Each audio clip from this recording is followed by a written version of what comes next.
Repent, for the kingdom of God is at hand. Manumbalik na tayo kay Jesus habang may panahon pa. Babalik si Jesus para po maligtas ang inyong mga kaluluwa. God loves you. God bless you.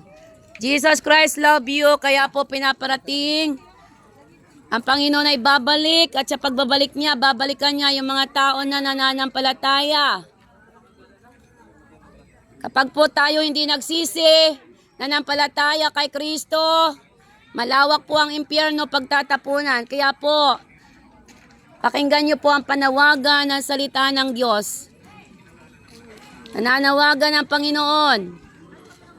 Tanggapin natin siya bilang Diyos at tagapagligtas para po maligtas po tayo. Repent, repent, for the kingdom of God is at hand. Babalik ang Diyos. Kumusta ang kaluluwa niyo? Pag po kayo namatay, impyerno at langit, saan po kayo pupunta? Yung mananampalataya, dadali ng Diyos sa langit.